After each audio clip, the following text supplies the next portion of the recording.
Olá, pessoal, tudo bem?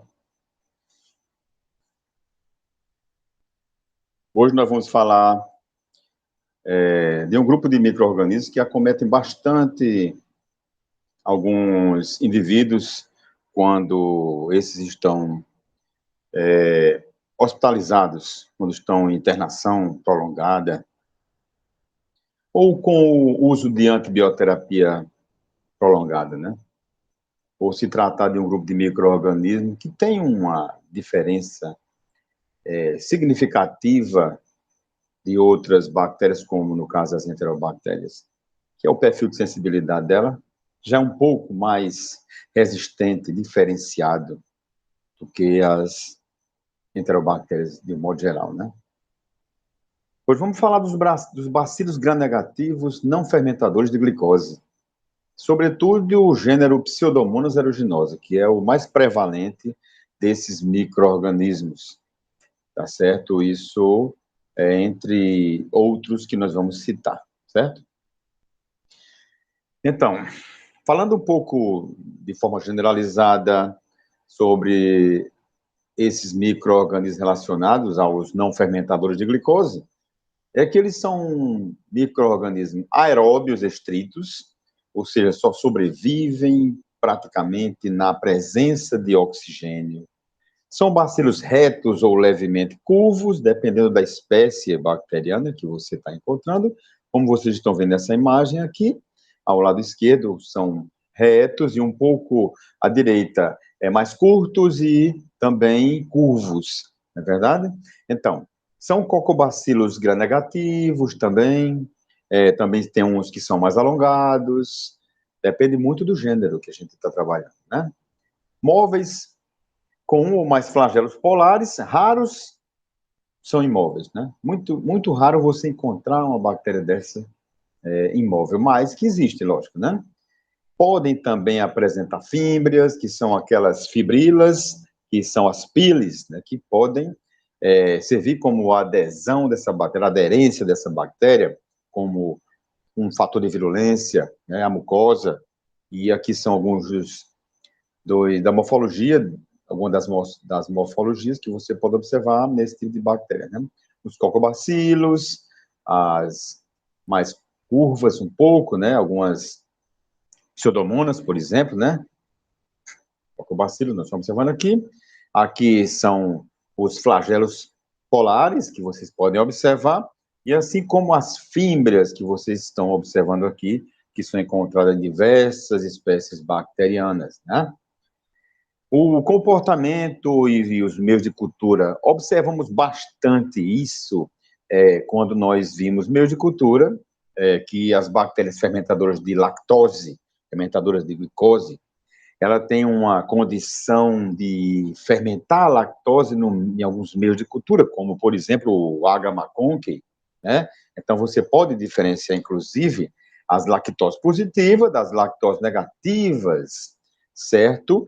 Apresenta-se, por vezes, uma consistência diferenciada, uma morfologia de coloração opaca ou translúcida, brilhante, verde, como você observa na Pseudomonas aeruginosa, e no Acinetobacter baumannii, certo? Diferentemente em comparação com as enterobactérias, como as mais prevalentes, a E. coli, que você está vendo aqui, que é lactose positiva, a Klebsiella pneumoniae também é uma bactéria prevalente em infecções em modo geral, é lactose positiva também, porém ela tem uma consistência mais mucoide e bem maior a colônia. E a Pseudomonas aeruginosa é diferente, ela apresenta uma consistência menor, ou seja, mais, eu posso dizer, ela é mais translúcida, ela é mais transparente, certo? Ou seja, não há não possui enzimas fermentadoras de lactose ou de glicose de um modo geral. E um dos meios que nós fazemos a triagem após o cultivo desse micro-organismo, diante da amostra clínica, dependendo da amostra biológica que for semeada, né, no exame microbiológico, né, na cultura, nesses meios de cultura, utilizamos o Triple Sugar Iron, né, que é o ferro e açúcar tríplice, Nós, inclusive, já falamos que tem glicose, sacarose e lactose nesse meio, certo? Então, podemos, inclusive, diferenciar as fermentadoras de glicose, certo? Com as não fermentadoras de glicose ou de lactose, de um modo geral, né? Através desse meio que é o tríplice ferro e açúcar tríplice sugar iron, tá? Os fermentadores e não fermentadores de glicose, lactose, produção de gás e hidróxido e ácido sulfídrico também, né? A identificação amarela é quando acontece o processo de fermentação, certo? A produção de ácido sulfídrico, certo? O enxofre também, fica a coloração enegrecida, certo? E a não fermentação, ou seja, não acontece nada com o meio de cultura, certo? Então, dessa forma, você pode diferenciar as bactérias através de uma triagem com o meio de TSI, certo? As fermentadoras de glicose, aqui é o meu sem intacto, ou seja, sem feito semeadura, né? O Proteus fermentou, produziu H2S, a Shigella fermentou a glicose, mas não fermentou a lactose, e a Pseudomonas aeruginosa, assim como os micro-organismos relacionados aos não fermentadores, não houve fermentação dos açúcares, né? As considerações gerais quanto aos antígenos, quanto aos fatores de virulência desse grupo de micro-organismos, sabemos que eles possuem, assim como as enterobactérias, o antígeno O da parede, que na parte glicídica do lipopolissacarídeo é onde fica esse antígeno O, que é semelhante ao das enterobactérias, né? Possui a camada mucoide, também o antígeno de alginato, é outro antígeno que nós observamos nesse grupo de micro-organismos, certo? Observamos também as endotoxinas bacterianas, ou seja, os lipopolissacarídeos, como nas enterobactérias também, né? Ela tem uma capacidade de toxicidade, porque possui o lipídio A. É aquele choque séptico que dá, certo? Que acontece, acomete o indivíduo, esse lipídio A, que é uma endotoxina, certo? Que fica, que liga ao fosfolipídio, ao polissacarídeo, certo? Aquela cória, a gente pode chamar, que desencadeia o processo inflamatório, e também a imunogenicidade dos polissacarídeos, ou seja, a capacidade de produção de anticorpos, a capacidade de reconhecimento dessa bactéria através de exames laboratoriais, através do antígeno O, que é o antígeno somático, que tem a capacidade de gerar uma imunogenicidade no indivíduo, não é isso? Toxicidade. E a parede celular das bactérias gram-negativas também possuem, além desses micro-organismos não fermentadores, também possuem outras toxinas, além dos lipopolissacarídeos, né? E enzimas também. A exotoxina A, que tem uma função primordial dentro desse grupo de não fermentadores, que é um inibidor da síntese de proteína, produz dano aos tecidos, ou seja, aí tem uma função imunossupressora também, né? A exotoxina S, que é o inibidor de síntese de proteína, é um imunossupressor também, certo? Duas exotoxinas que têm praticamente a mesma função. No entanto, a exotoxina A causa também um dano no tecido, um dano tissular. A cototoxina, que é a leucocidina, que é uma toxina citotóxica, que quebra, que destrói os leucócitos, né? Para as membranas eucariotas, altera a função leucocitária, produz lesão microvascular no pulmão, ou seja, essa toxina, quando liberada por alguma espécie bacteriana não fermentadora, ela tem essa capacidade citotóxica, né? Outra bastante observada na prática laboratorial é a elastase, que tem a capacidade de destruir os tecidos que contêm a elastina, certo? Que são vasos sanguíneos, tecido muscular e a pele, certo? A elastase algumas bactérias dessas produzem essa enzima que tem essa capacidade de destruir, certo? A elastina que algumas desses órgãos possuem. A fosfolipase C causa hemolisina também, produz uma hemolisina termoestável, causa a hemólise, a quebra da membrana das hemácias, por exemplo, como os estafilococos eles produzem. Assim, a pseudomonas também tem essa capacidade de produzir essa hemólise, certo? Quanto ao metabolismo, ele possui um metabolismo, esse grupo, estritamente respiratório. Vivem em ambientes variados, principalmente no solo, matéria orgânica em decomposição, vegetação e água, sendo também encontrado no ambiente hospitalar, primariamente no ambiente hospitalar. Esse é o que mais interessa a gente, né?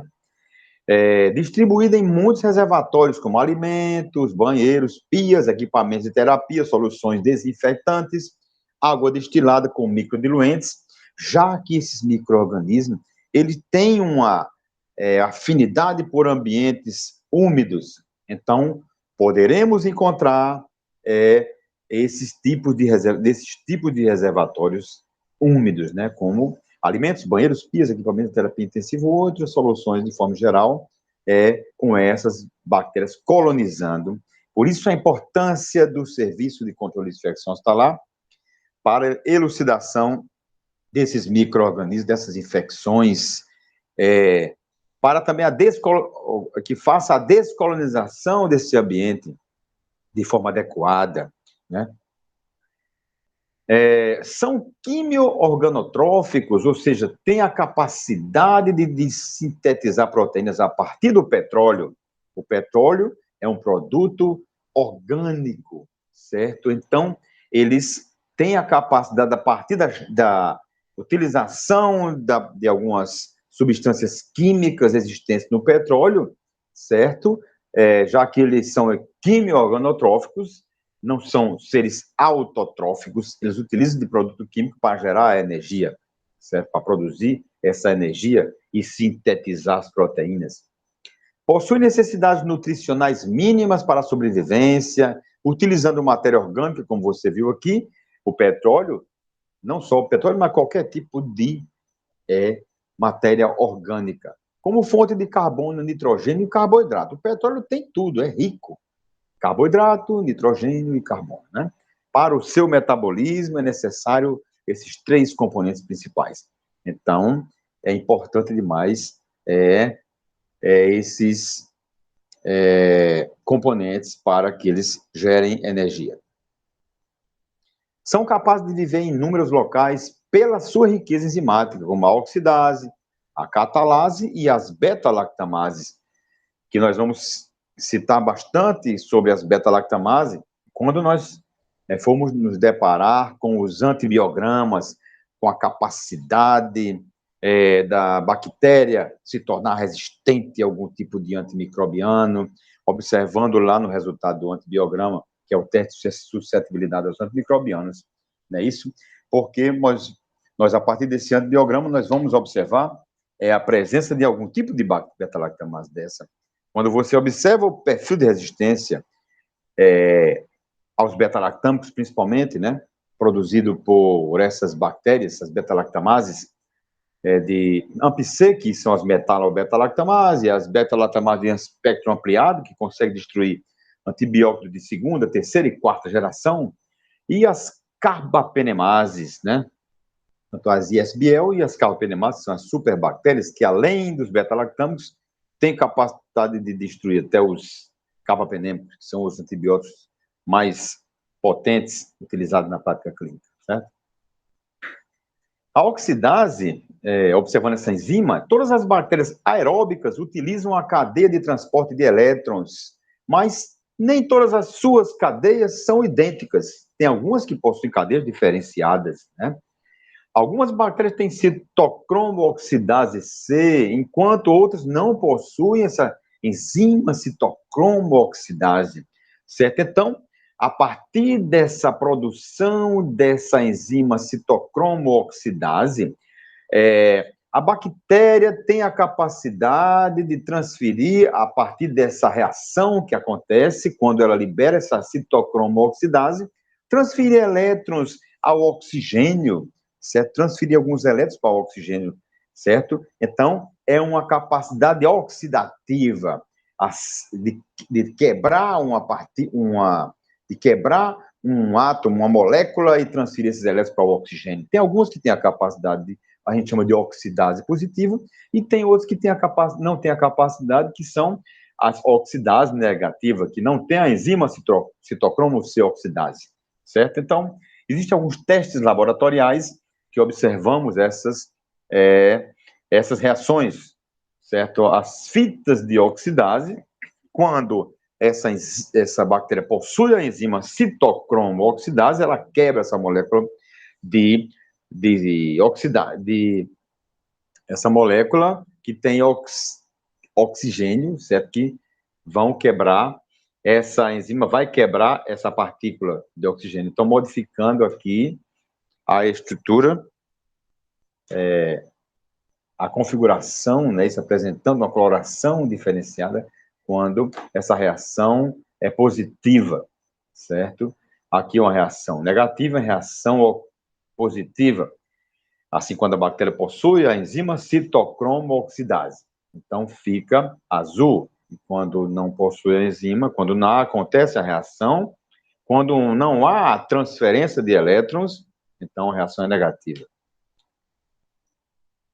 Com relação às beta-lactamases, as beta-lactamases, como eu falei, elas atuam principalmente no anel beta-lactâmico, que existem nas penicilinas, nos carbapenêmicos, nos monobacterianos, nas cefalosporinas, certo? Então, essas beta-lactamases atuam quebrando essa cadeia do anel beta-lactâmico, como vocês observaram aqui, no anel beta-lactâmico, quando é rompido, se há uma quebra desse anel beta-lactâmico, há uma degradação, há uma quebra da molécula desse antibiótico, da estrutura molecular química desse antimicrobiano, como a penicilina.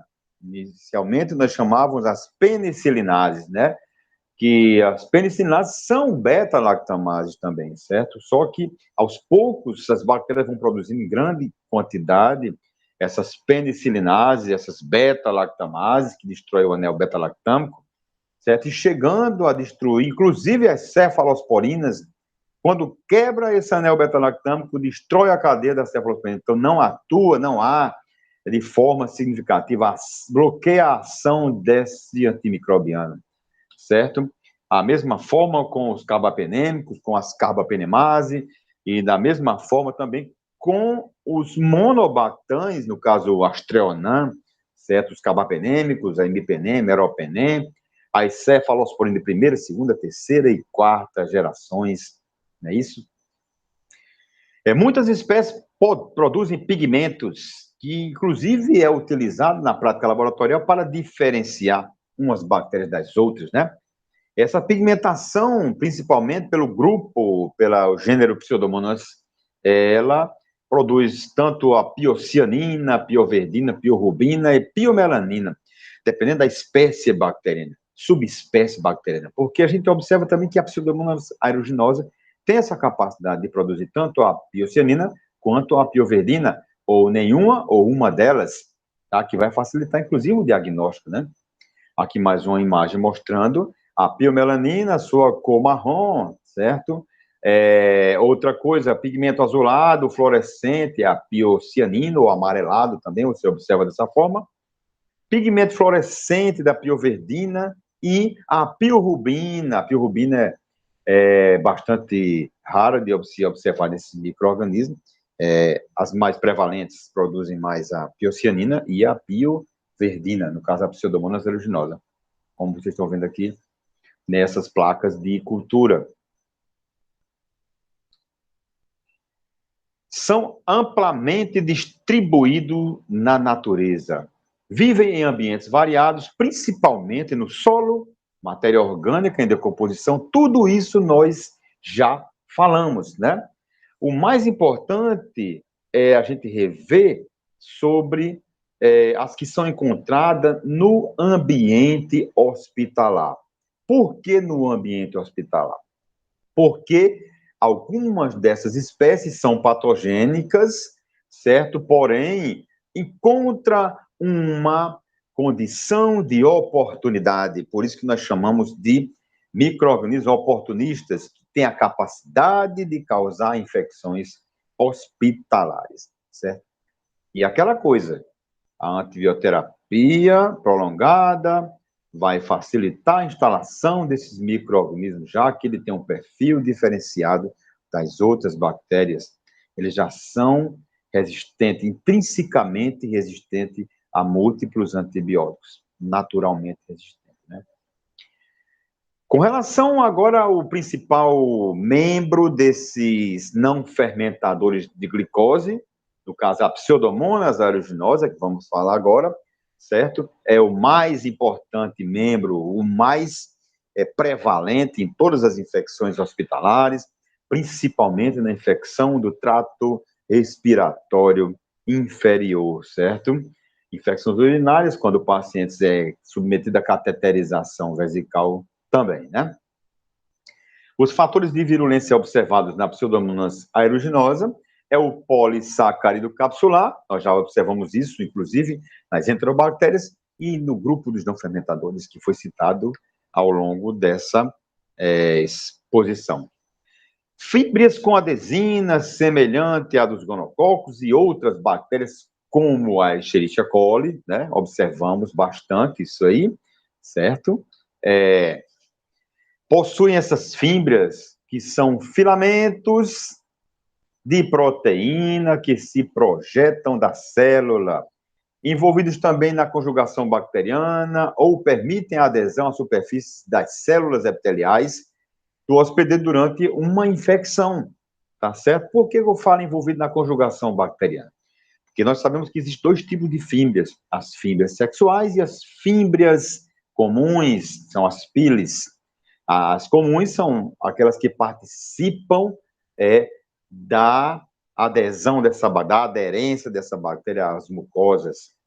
E aquelas fibras sexuais são aquelas que se projetam para outra célula bacteriana, formando esse canalículo que vai levar um fragmento de DNA, um transposon, pode ser também, a partir da reprodução sexuada, reprodução por conjugação, pela transferência de um fragmento do plasmídio para acoplar no plasmídio da outra bactéria, da bactéria receptora, não é isso? Aqui, mais uma vez, mostrando flagelo, fímbrias, cápsula polissacarídica, endotoxina e outros produtos que podem ser lançados.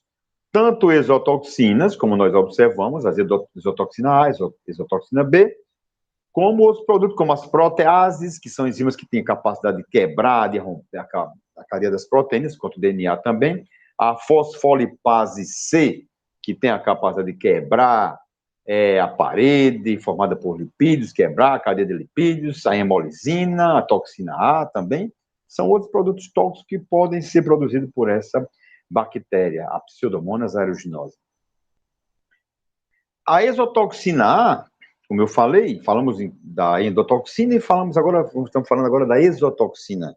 A exotoxina A inibe a síntese de proteína com lesão celular, é semelhante à toxina diftérica, certo? Que tem essa capacidade de lesar a célula que está infectando lá, que ela está se ligando, certo?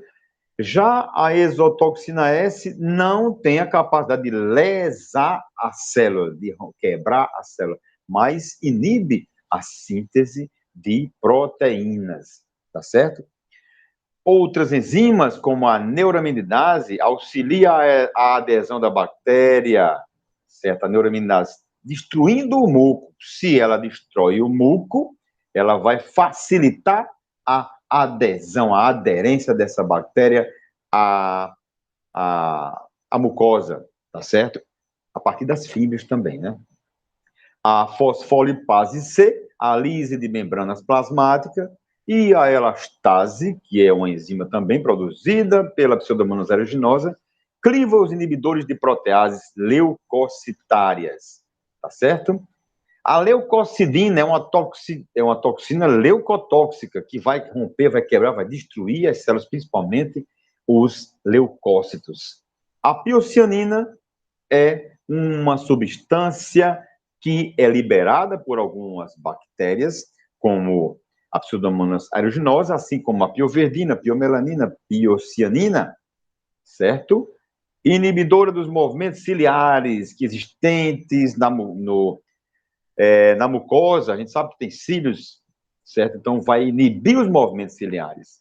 Está presente no pus, formado por essas bactérias. Nós observamos bastante essa enzima, quando também fazemos esse cultivo de forma in vitro, no laboratório. Resistência múltipla a antibióticos por produzir vários plasmídios R.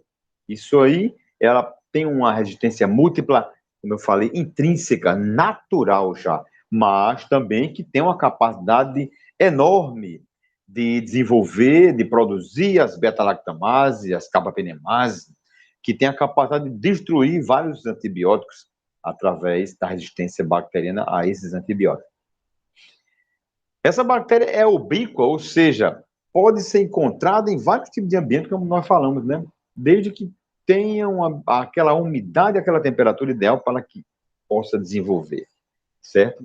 É uma bactéria oportunista, não faz parte da flora normal residente, certo? Ela não é encontrada na flora normal residente, a não ser que o paciente tenha sido submetido a essa terapia antimicrobiana ou algum tipo de contaminação ou colonização por esse micro-organismo. O isolamento da bactéria encontra-se muito em ambiente hospitalar, como eu falei, em ambientes que tenha a possibilidade e essa condição de ele se desenvolver, como em pias, como em restos de líquidos de respiradores, né? Isso em qualquer outro lugar pode ser encontrado. Nos banheiros, né, dessas unidades hospitalares. Com relação à patogenia, ela está relacionada às condições de oportunidade, quando a queda do sistema imunitário também, a queda do sistema imunitário ou também a utilização de um procedimento invasivo, certo? O paciente é submetido a uma cirurgia, é submetido a uma cateterização, não é verdade? Então, tem essa condição, tá? Além da queda ou do sistema imunitário por ocasião de outro problema, né, existente nesse indivíduo.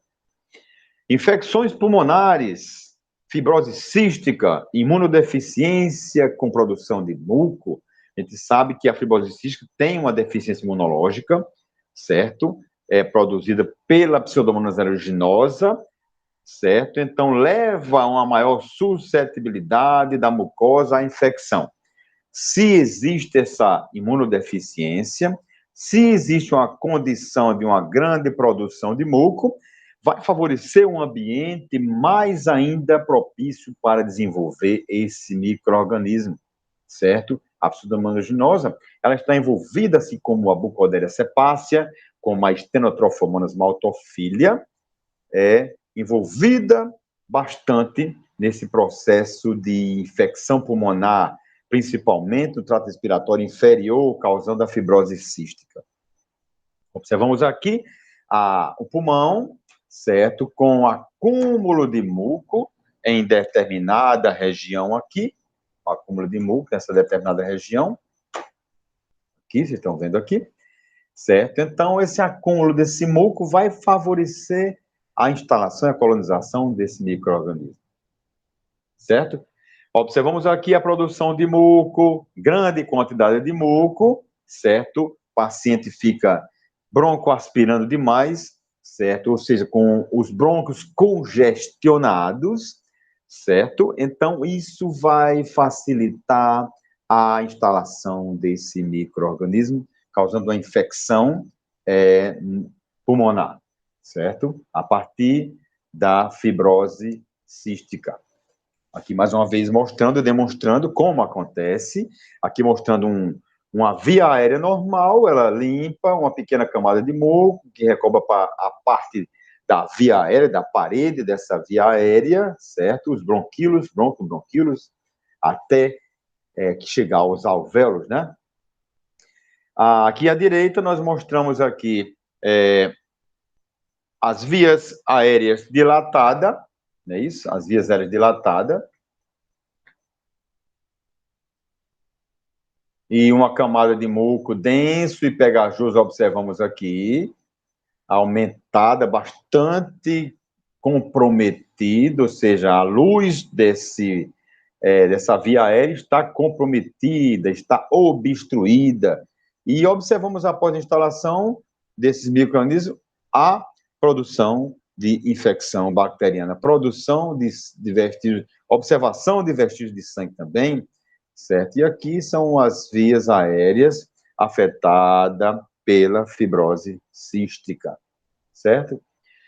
Outras infecções são observadas, principalmente nos pacientes que sofrem queimaduras de primeiro, segundo ou terceiro grau, certo? Já que observamos em queimaduras, é o exudato que é produzido, é um exudato líquido, um exudato seroso e não purulento, que vai facilitar, inclusive, que fique a região úmida, que fica fácil de se instalar esses micro-organismos também, como vocês estão observando aqui, algumas lesões, certo? E a instalação dessas bactérias aqui nessas regiões que foram afetadas por essas queimaduras.